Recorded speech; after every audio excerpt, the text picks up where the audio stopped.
Hello hello friend, मेरा नाम शैलेंद्र कुमार है। मैं आप सबको कोरोना के ऊपर कविता पढ़ के सुना रहा हूँ। मेरी कविता इस प्रकार है। साल 2020 के शुरुआत में ही विश्व में एक संकट गहराया।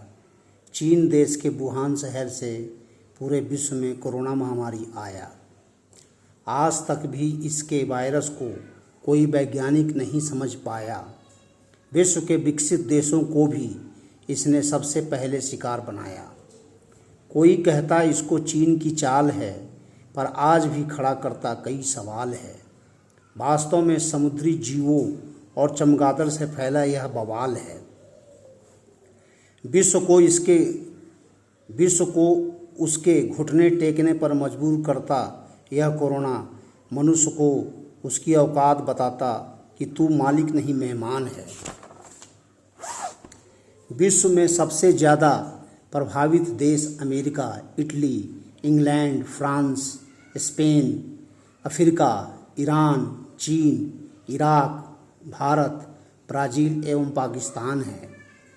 विश्व में 50 लाख लोग इससे प्रभावित हुए हैं और 5 लाख लोग मौत के घाट उतर चुके हैं अब तक। कोरोना ने कुछ नए शब्दों से हमें रूबरू कराया, जैसे lockdown, quarantine, mask, social distancing, PPE kit. कुछ अन्य जैसे शब्द हैं red zone, green zone, orange zone, ventilator, hotspot और सैनिटाइजेशन तथा कंटेनमेंट एरिया। शब्दों को तरीके से रखें तो पहले अगर अकेले रहें तो क्वारंटाइन है, फिर चेक कराएं तो वह स्क्रीनिंग है भाई, फिर रिपोर्ट आए तो वह या तो निगेटिव या फिर पॉजिटिव में आएगी, फिर इम्यूनिटी बढ़ाने का प्रोग्राम होगा। अगर कोई कोरोना से संक्रमित होता है तो उसे बचने के लिए सोशल डिस्टेंसिंग का पालन करना होगा। इससे बचने के लिए संक्रमित व्यक्तियों को क्वारंटाइन में 14 दिन रखने तथा स्वयं एवं चीज़ों को सैनिटाइजेशन करना होता है। संक्रमण से बचने के लिए लॉकडाउन का नियम को भी अपनाएं, जो कि भारत में 4 बार 31 मई तक हो चुका है। महामारी है तो विश्व में एक ही केस भी ज़्यादा है। महामारी है तो विश्व में एक ही केस भी ज़्यादा है। ठीक होने वाले भी हैं और मरने वाले भी हैं। देशों ने अपने यहाँ जगहों को red zone, green zone, orange zone तथा हॉट स्पॉट एवं कंटेनमेंट जोन में बांटा है ताकि इलाज सुचारू कर सके। अभी तक तो कोरोना हमारे यहाँ पीक पर नहीं है यारों, यह अपने द्वितीय स्टेज में ही है। तीसरा स्टेज अभी तो आना बाकी है। कोरोना इंसान को आपस में मिलने से रोक दिया है। कहाँ गले मिलकर हम हाथ मिलाते थे, अब तो 2 गज की दूरी बनाते हैं। जो घर पर रहने को तरसते थे वे घर में कैद होकर तड़पते हैं। लोगों को मिलना जुलना, रिश्ते नाते, काम धंधे, खुशियाँ सब छिन गया है। जितने बीमारी से नहीं मरे उतने तो बेरोजगारी से मर गए। कोरोना ने हमें कहीं का ना छोड़ा, इसने अर्थव्यवस्था को निचोड़ा।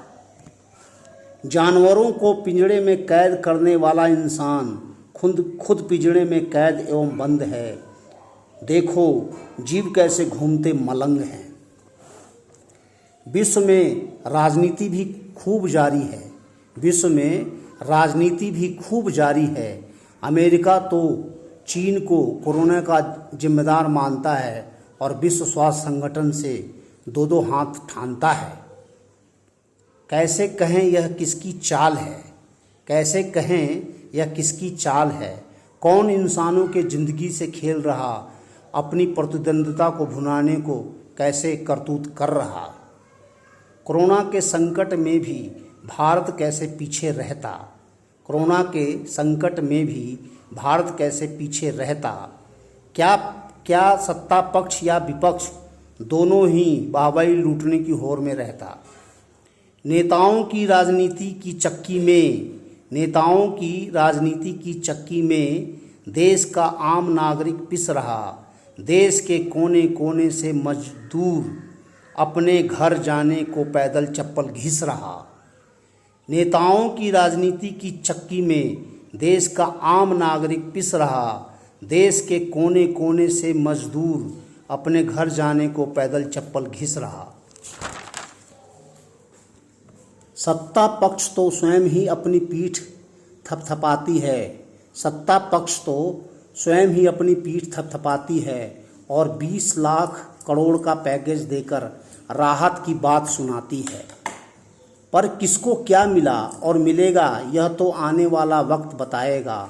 वर्तमान में तेरी सरकार मेरी सरकार में कोई मर जाएगा। विदेशों में फंसे भारतीयों को लाने में जितनी तत्परता विमानों में भरकर लाकर दिखलाया, काश कोई मजदूरों के दर्द को सहलाता। विदेशों में फंसे भारतीयों को लाने में जितनी तत्परता विमानों में भरकर लाकर दिखलाया, काश कोई मजदूरों के दर्द को सहलाता। मेरा हमारा दिल से सलाम है उन कोरोना वॉरियर्स, पुलिस और डॉक्टरों तथा नर्सों को, जिनकी सेवा के आगे नतमस्तक सारा जहान है। हमारा दिल से सलाम है उन कोरोना वॉरियर्स, पुलिस और डॉक्टरों तथा नर्सों को, जिनकी सेवा के आगे नतमस्तक जहान है। धन्यवाद।